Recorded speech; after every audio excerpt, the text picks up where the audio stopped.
KaraokeBooks. Dubrovsky. Aleksandr Pushkin. Translated by Keane. Audiobook. Chapter 9. On the eve of the festival, of which we have already spoken, the guests began to arrive at Pokrovsko. Some were accommodated at the manor house and in the wings attached to it, others in the house of the bailiff. A third party was quartered upon the priest, and the remainder upon the better class of peasants. The stables were filled with the horses of the visitors, and the yards and coach houses were crowded with vehicles of every sort. At 9 o'clock in the morning the bells rang for Mass, and everybody repaired to the new stone church, built by Kirill Petrovich and annually enriched by his offerings. The church was soon crowded with such a number of distinguished worshippers, that the simple peasants could find no room within the edifice, and had to stand beneath the porch and inside the railings. The Mass had not yet begun. They were waiting for Kirill Petrovich. He arrived at last in a kalichi drawn by 6 horses, and walked proudly to his place, accompanied by Maria Kirillovna. The eyes of both men and women were turned upon her. The former were astonished at her beauty, the latter examined her dress with great attention. The Mass began. The household singers sang in the choir, and Kirill Petrovich joined in with them. He prayed without looking either to the right or to the left, and with proud humility he bowed himself to the ground when the deacon in a loud voice mentioned the name of the founder of the church. The Mass came to an end. Kirill Petrovich was the first to kiss the crucifix. All the others followed him. The neighbors approached him with respect. The ladies surrounded Masha. Kirill Petrovich, on issuing from the church, invited everybody to dine with him. Then he seated himself in the kalichi and drove home. All the guests followed after him. The rooms began to fill with the visitors. Every moment new faces appeared, and it was with difficulty that the host could be approached. The ladies sat decorously in a semicircle, dressed in antiquated fashion, in dresses of faded but expensive material, all covered with pearls and brilliants.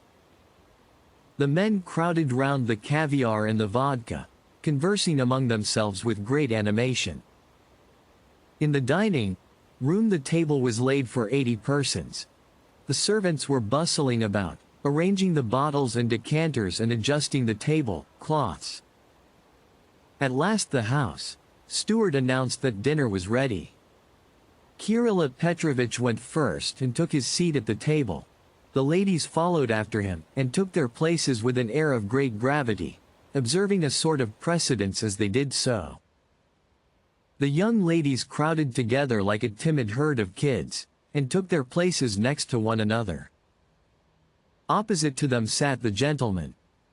At the end of the table sat the tutor by the side of the little Sasha.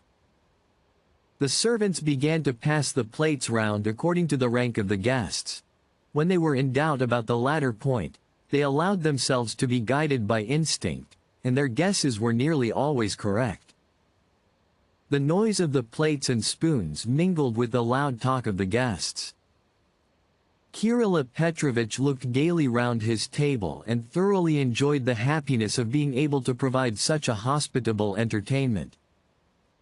At that moment a caleche, drawn by 6 horses, drove into the yard. "Who is that?" asked the host.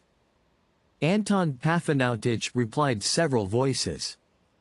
The doors opened, and Anton Pafanautic Spitzin, a stout man of about 50 years of age, with a round pock-marked face, adorned with a treble chin, rolled into the dining room, bowing, smiling, and preparing to make his excuses.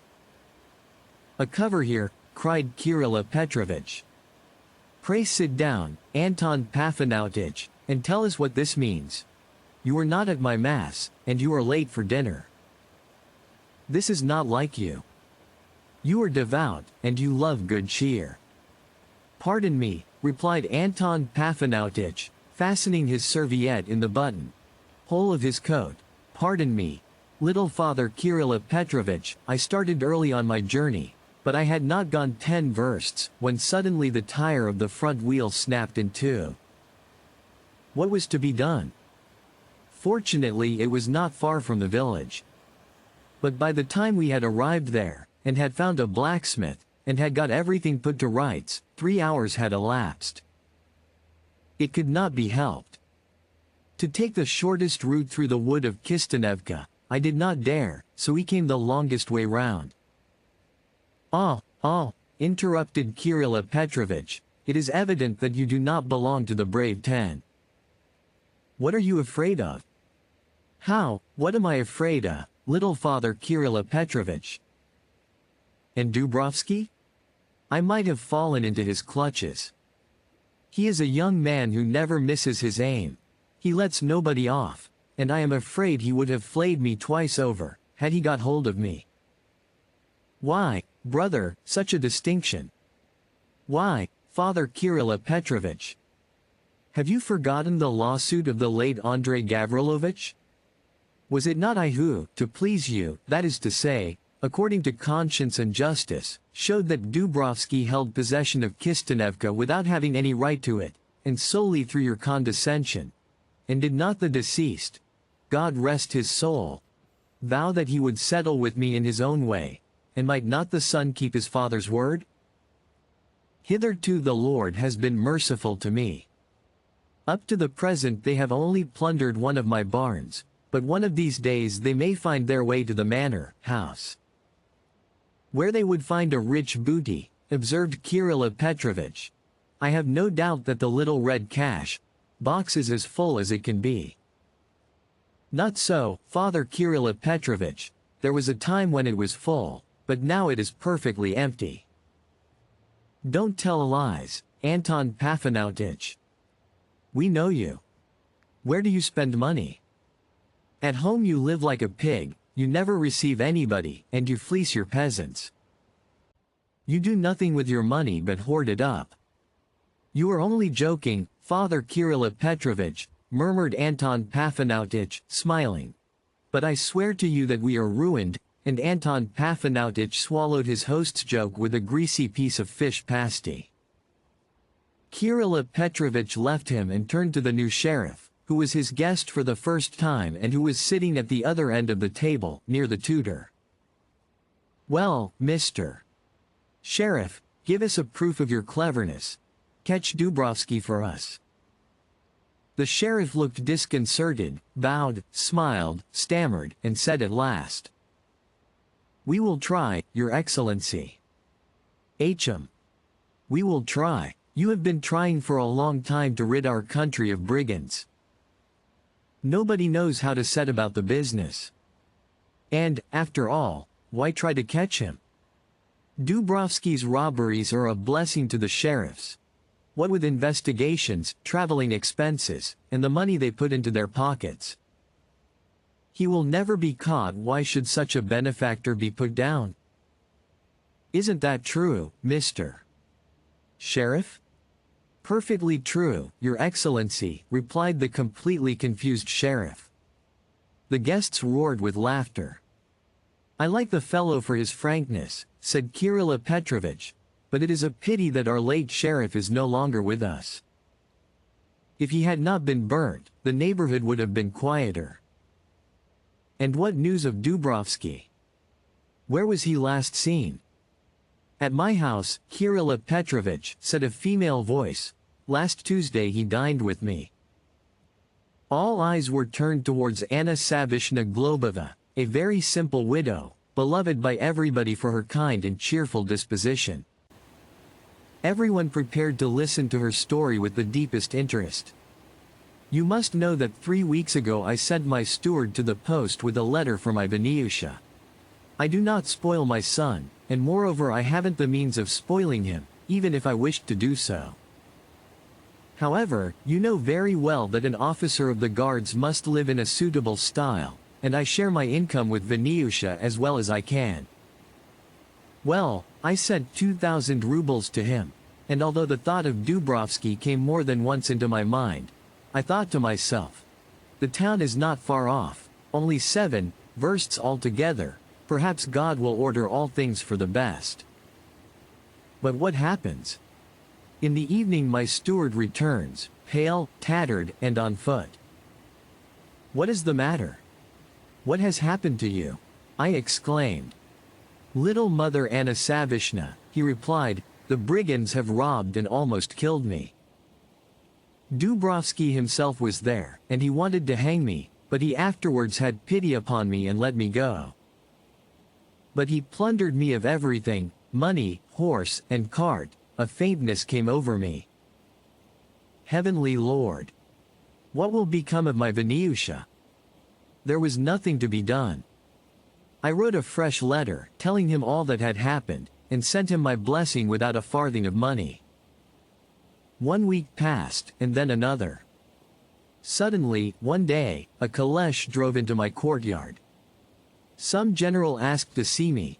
I gave orders for him to be shown in. He entered the room, and I saw before me a man of about 35 years of age, dark, with black hair, mustache and beard. The exact portrait of Kalnev. He introduced himself to me as a friend and comrade of my late husband, Ivan Andreevich. He happened to be passing by, and he could not resist paying a visit to his old friend's widow, knowing that I lived there. I invited him to dine, and I set before him what God had sent me.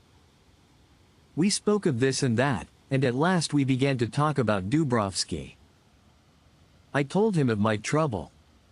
My general frowned. That is strange, said he. I have heard that Dubrovsky does not attack everybody, but only people who are well known to be rich, and that even then he leaves them a part of their possessions and does not plunder them of everything. As for murdering people, nobody has yet accused him of that. Is there not some roguery here? Oblige me by sending for your steward. The steward was sent for, and quickly made his appearance. But as soon as he caught sight of the general he stood as if petrified.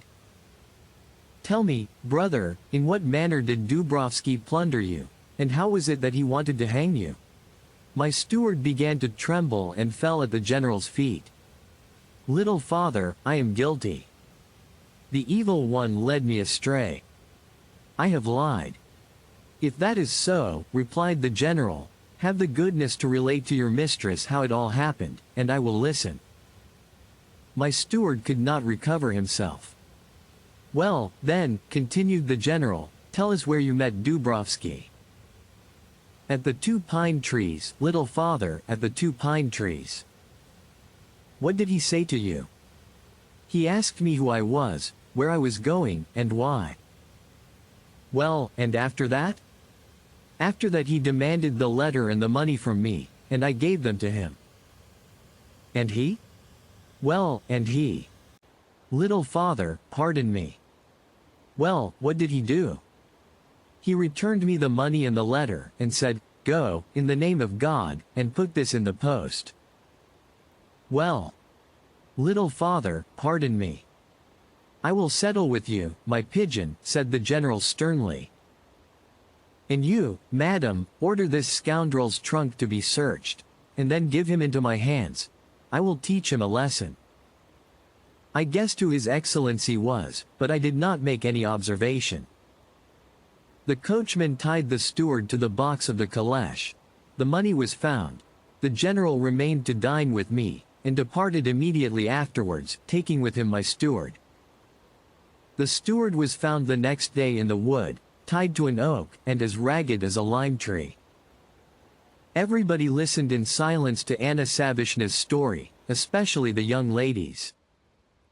Many of them secretly wished well to Dubrovsky, seeing in him a romantic hero, particularly Maria Kirillovna, an impulsive, sentimental girl, imbued with the mysterious horrors of Mrs. Anne Radcliffe. And do you think, Anna Savishna, that it was Dubrovsky himself who visited you? Asked Kirilla Petrovich. You are very much mistaken. I do not know who your guest may have been, but I feel quite sure that it was not Dubrovsky. How, little father, not Dubrovsky? But who is it then, if not he, who stops travelers on the high road in order to search them? I don't know, but I feel confident that it is not Dubrovsky. I remember him as a child. I do not know whether his hair has turned black, but at that time he was a curly flaxen-haired boy. But I do know for a positive fact that Dubrovsky is 5 years older than my Masha, and that consequently he is not 35, but about 23. Exactly so, Your Excellency, observed the sheriff. I have in my pocket the description of Vladimir Dubrovsky. In that it is distinctly stated that he is 23 years of age. Ah, said Kirill Petrovich. By the way, read it, and we will listen. It will not be a bad thing for us to know his description. Perhaps he may fall into our clutches, and if so, he will not escape in a hurry. The sheriff drew from his pocket a rather dirty sheet of paper, unfolded it with an air of great importance, and began to read in a monotonous tone. Description of Dubrovsky, based upon the depositions of his former servants. 23 years of age, medium height, clear complexion, shaves his beard, has brown eyes, flaxen hair, straight nose. Does not seem to have any particular marks. And is that all? Said Kirill Petrovich. That is all, replied the sheriff, folding up the paper. I congratulate you, Mr. Sheriff. A very valuable document with that description. It will not be difficult for you to find Dubrovsky. Who is not of medium height? Who has not flaxen hair, a straight nose and brown eyes? I would wager that you would talk for 3 hours at a stretch to Dubrovsky himself, and you would never guess in whose company you were. There is no denying that these officials have wise heads. The sheriff, meekly replacing the paper in his pocket, silently busied himself with his goose and cabbage. Meanwhile the servants had already gone the round of the guests several times, filling up each one's glass. Several bottles of Caucasus wine had been opened with a great deal of noise, and had been thankfully accepted under the name of champagne. Faces began to glow, and the conversation grew louder, more incoherent and more lively. No, continued Kirill Petrovich, we shall never see another sheriff like the late Taras Alexeyevich. He was not the man to be thrown off the scent very easily. I am very sorry that the fellow was burnt, for otherwise not one of the band would have got away from him. He would have laid his hands upon the whole lot of them, and not even Dubrovsky himself would have escaped. Taras Alexeyevich would perhaps have taken money from him, but he would not have let him go. Such was the way of the deceased. Evidently there is nothing else to be done but for me to take the matter in hand and go after the brigands with my people. I will begin by sending out 20 men to scour the wood. My people are not cowards. Each of them would attack a bear single-handed, and they certainly would not fall back before a brigand. How is your bear, Father Kirill Petrovich? Asked Anton Pafanautic, being reminded by these words of his shaggy acquaintance and of certain pleasantries of which he had once been the victim.